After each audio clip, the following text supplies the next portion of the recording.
Salut tout le monde, j'espère que vous allez bien. Je suis trop contente de vous retrouver aujourd'hui dans cette nouvelle vidéo. Vous l'avez vu, aujourd'hui on va se refaire une vidéo sur comment s'habiller, les tendances printemps pour l'école spécifiques à la mode un petit peu ado, qu'on soit au collège, qu'on soit au lycée, qu'on soit jeune étudiant, même si c'est un petit peu compliqué en ce moment, vu que les étudiants vont moins souvent que collégiens et lycéens à l'école, ou que ce soit pour tous les jours, peu importe, on va se prendre une bonne dose d'inspiration et des tenues et des tendances qu'on commence à retrouver vraiment de partout, qu'on va pouvoir adapter à son style ou non. Donc j'espère d'avance que cette vidéo va vous plaire. Je vais pas perdre trop de temps avec l'introduction, on va commencer maintenant.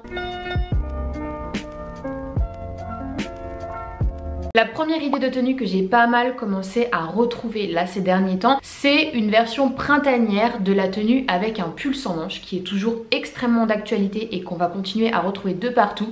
Donc si vous en aviez déjà pour cet automne-hiver, sachez que vous allez pouvoir continuer à les porter en printemps dans une nouvelle version peut-être un petit peu plus aérée. Ce qu'on va beaucoup retrouver, c'est le pull sans manches porté par-dessus un t-shirt qui est assez loose aux manches courtes. Ce que ça va donner, c'est que déjà c'est quelque chose qui est un petit peu plus léger, c'est quelque chose qui est un petit peu plus frais, donc ce sera idéal au fur et à mesure du temps où ça va se réchauffer. On met une petite veste et on continue à faire du layering, donc de la superposition de couches de vêtements quand il fait un petit peu froid le matin par exemple. On enlève ça au fur et à mesure de la journée et donc tout de suite on va mettre un pas supplémentaire dans les périodes un petit peu plus chaudes. Si vous n'en avez pas encore, si jamais vous avez envie de vous tourner vers une pièce qui est vraiment printanière en ce qui concerne les pulls sans manches, sachez que là on va avoir beaucoup de versions en pastel, que ce soit avec des imprimés à damier, ça on en voit beaucoup, ou que ce soit des imprimés un petit peu fleuris, même du pied de poule de couleur pastel, ou alors que ce soit de l'uni. C'est quelque chose qui est un petit peu plus coloré, donc plus facile à aborder au printemps, on en a plus envie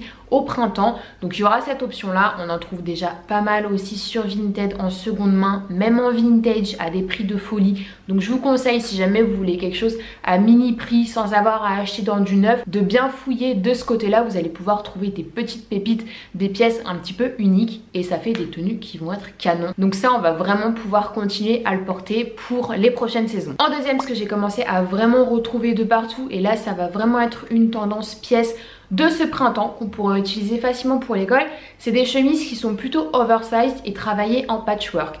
Alors le patchwork, ça fait vraiment partie des tendances qui reviennent sur le devant de la scène.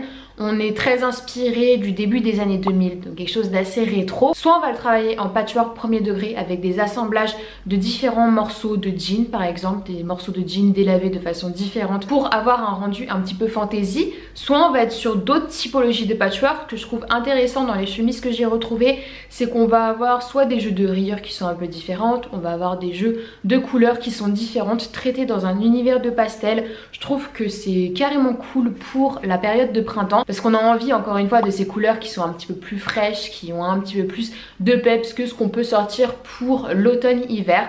Donc ça sera assez sympa à travailler. Ce que je trouve pas mal pour le printemps, c'est de porter ces chemises oversize, et ça s'attaquera et au patchwork et à des chemises qui sont unies ou n'importe quelle chemise un petit peu oversize que vous trouvez à la maison. On va les porter ouvertes sur un haut, ça pourrait être un t-shirt basique, ça pourrait être un crop top en fonction de ce que vous aimez porter, de ce que vous avez la possibilité de porter aussi en fonction des occasions, ça change un petit peu. Ça pourrait être aussi un sous-pull col roulé. Donc porté ouvert, déjà on va voir vraiment les deux pièces de votre haut, et en bas soit on va être sur un jean qui est plutôt loose comme on en retrouve énormément, les jeans un petit peu esprit années 90, les jeans baggy en fonction de ce que vous aimez, soit on va retrouver ça aussi pas mal avec des jupes. On pourrait aussi mixer ça avec des shorts. Pour moi jupe, short, ça peut s'adapter aux mêmes typologies de tenues, mais voilà, ça fait une tenue qui change un petit peu. On recycle ces chemises, on est dans des tenues qui sont travaillées parce qu'il y a une superposition de pièces, ça marche, ça fait quelque chose de vachement plus abouti directement, donc pourquoi pas essayer de le travailler. En troisième, c'est une façon de porter une pièce qu'on retrouve vraiment là de plus en plus depuis quelques temps. Ça va faire un an qu'on recommence à porter cette pièce là de cette façon, c'est de porter son cardigan à même la peau. Ce qui est sympa avec le fait de porter le cardigan à même la peau, c'est qu'on détourne un petit peu la pièce de son utilité de base. Un cardigan normalement c'est une pièce qui est boutonnée, qui vient se superposer à un pull, qui vient se superposer à un col roulé, à un t-shirt, mais qui comme ça porté au premier degré peut manquer de modernité. Le fait de venir le mettre à même la peau, on va le traiter comme un haut, donc ce sera un petit peu différent. Le jeu de boutonnage, ça sera encore différent, on ne sera pas sur le fait de porter un simple pull, mais un cardigan qu'on aura changé de l'utilité de base. Donc déjà niveau style, on aura un rendu qui sera un petit peu plus terminé, un petit peu plus recherché. Et des cardigans, on va vraiment en retrouver de toutes sortes en fonction du style que vous aimez. Si vous êtes plutôt dans le vintage, sachez qu'on va en retrouver beaucoup en vintage, de différentes couleurs, avec différentes fantaisies. On va en retrouver en pastel, on va en retrouver des un petit peu fluffy, esprit rétro, début des années 2000 encore une fois. Donc là vraiment il y en aura pour tous les goûts. Autre petite variante aussi qu'on retrouve pas mal en ce moment et qui va faire partie des grosses tendances de cet été, c'est l'ensemble avec un cardigan qui est porté ouvert cette fois-ci et un crop top qui est assorti dans la même matière, la même fantaisie, la même couleur. Ça c'est quelque chose qu'on va beaucoup retrouver. C'est quelque chose qui peut être intéressant à travailler. J'avais vu des do it yourself à partir d'anciens cardigans où en fait on venait couper le bas du cardigan pour en faire un bandeau et on utilisait le reste en tant que cardigan cropped. Je vais essayer de vous le retrouver, je vous le mettrai en barre d'infos. Mais si jamais vous voulez pas racheter, si jamais vous pouvez pas racheter dans des nouvelles collections, sachez que vous allez pouvoir faire de l'upcycling et ça peut être carrément cool. En quatrième, c'est une grosse tendance qu'on retrouve beaucoup en ce moment dans différentes boutiques et qui pour moi aura un vrai impact sur sa tenue sans avoir à faire beaucoup d'efforts. C'est tout ce qui va être des jeans avec des détails en ce qui concerne la coupe et surtout en ce qui concerne la taille. On a une grosse tendance des découpes, donc ça va se retrouver sur les jeans. On va retrouver aussi tout ce qui est fermeture asymétrique, les braguettes asymétriques.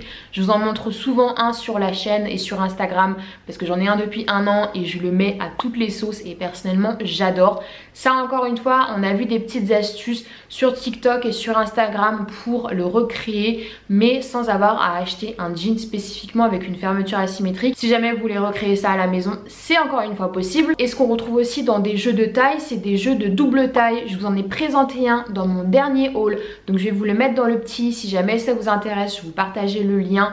Et voilà, ça peut peut-être vous inspirer. Des jeux en fait où on dédouble la taille avec le petit bouton du jean. Ça rend franchement super cool. On met le t-shirt le plus basique, le pull le plus basique, qu'on rentre un petit peu pour mettre en avant évidemment le détail du jean.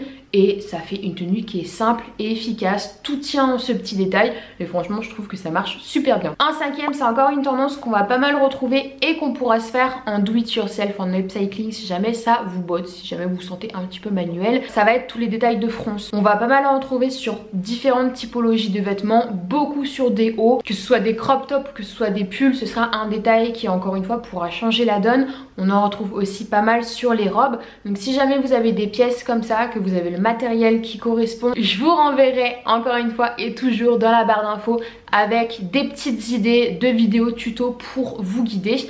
Mais voilà, c'est un détail qu'on retrouve énormément, qui encore une fois est inspiré de cette vibe un petit peu vintage 90-2000 qu'on a beaucoup, et je trouve que ça peut twister une tenue assez rapidement, donc pourquoi pas s'en inspirer. En sixième, une tendance qu'on voit émerger de partout et qui pourra aussi avoir un vrai impact sur votre look au quotidien. Facile à assumer plus ou moins, mais on verra comment l'assumer assez facilement, c'est l'imprimé vache. Alors, on l'a pas vu arriver celui-là, mais il est débarqué en trombe là depuis quelques temps et on le retrouve de partout. On tape imprimé vache sur Vinted, on a énormément de choses, que ce soit des bobs, des petits sacs baguettes, des tote bags, on retrouve pas mal de pantalons aussi. Donc tout plein de choses si jamais on veut se tourner vers la seconde main. On en retrouve beaucoup aussi dans les nouvelles collections, j'en ai vu pas mal je crois chez Pull&Bear. Je vous afficherai des éléments si jamais ça vous intéresse. L'imprimé vache, il peut être difficile à aborder sur des pièces comme ça de vêtements, des gros grosses pièces parce que c'est quand même un imprimé qui a une connotation assez rigolote, quelque chose qui est peut-être difficilement pris au sérieux, assez décalé. Si on l'assume, c'est super, franchement, ça fait des tenues qui sont complètement originales. Si on l'assume un petit peu moins, on peut miser sur des accessoires qui sont tranquillous, on peut miser sur un bob, on pourra miser sur un tote bag comme je disais, on pourra miser sur une petite paire de chaussures. Moi, ce à quoi je réfléchissais et j'hésitais à vous faire une vidéo sur le sujet, j'ai juste encore pas les éléments pour vous le présenter, c'était justement de faire un do it yourself à base d'anciennes Converse blanches avec de la peinture noire, essayer de créer un petit imprimé vache sur une vieille paire de Converse. Ça peut être une idée du coup d'upcycling. Dites-moi en commentaire si jamais ça vous intéresse et je réfléchirai pour la faire là assez rapidement. Pour revenir à cet imprimé, on va le retrouver de partout. Pour moi, il change vraiment la donne, il a vraiment beaucoup de style. Et si jamais ça vous intéresse, franchement foncez parce que j'adore le rendu que ça a sur les tenues. En 7ème, on est encore sur un imprimé qu'on commence un petit peu à retrouver. On le retrouve beaucoup dans l'esprit vintage, on le retrouve beaucoup dans ces styles voilà, qui sont un petit peu seconde main. On a pas mal d'imprimés groovy. Donc l'imprimé groovy, il va pas mal puiser ses inspirations dans les années 60, fin des années 60 et années 70. On va retrouver pas mal de damiers, on va retrouver pas mal d'imprimés un petit peu psychédéliques, beaucoup de couleurs qui sont assez fortes et je trouve ça juste super intéressant à travailler quand on l'ose encore une fois par petites touches ou sur des pièces plus fortes dans une tenue. On peut carrément se faire un truc super cool. On peut chercher par exemple des hauts seconde peau comme on va pas mal retrouver là encore une fois sur ces nouvelles collections, dans des imprimés comme ça très vintage avec un jean taille haute, un petit peu large, quelque chose d'assez dégaine. Je trouve que ça peut faire des tenues qui sont super chouettes. Si on assume sur des pantalons un petit peu flair, franchement je trouve que ça peut avoir un rendu qui est parfait. On peut l'oser encore une fois par petites touches, que ce soit sur un petit sac, que ce soit sur un bob. On peut l'oser aussi en détail sur un t-shirt. Donc ça va vraiment dépendre de ce que vous avez envie d'aborder ou de pas aborder. Mais ce type d'imprimé là, je trouve ça vraiment chouette. On peut en trouver beaucoup en vintage. Donc ça encore une fois c'est assez cool. On peut en faire un do it yourself. Donc si jamais ça vous intéresse, je vous mettrai des petites pistes pour essayer de trouver comment aborder la tendance. Mais moi je trouve ça super intéressant. Voilà tout le monde, j'en ai fini avec cette petite vidéo. J'espère qu'elle vous a plu. N'hésitez pas à me faire un retour en commentaire sur les idées que je vous ai données, les tendances que je vous ai partagées, quelles sont vos préférées, quelles sont celles que vous aimez le moins. Si vous en avez d'autres à partager avec nous que vous adorez en ce moment, n'hésitez pas à le faire. Comme d'habitude, je lirai tout le monde avec grand plaisir. Si vous avez des questions aussi, n'hésitez pas à le faire. Si vous êtes nouveau ou nouvelle sur cette chaîne et que vous voulez suivre un petit peu les vidéos tendances, conseils, look, histoire de la mode qui est ici, n'hésitez pas à vous abonner. Et surtout, n'hésitez pas à vous abonner à mon Instagram, là où je poste au quotidien des photos de mes looks, des réels, des sélections en story. On échange un max en DM. Bref, rejoignez-moi. Voilà, je fais plein de gros bisous et je vous dis à la prochaine.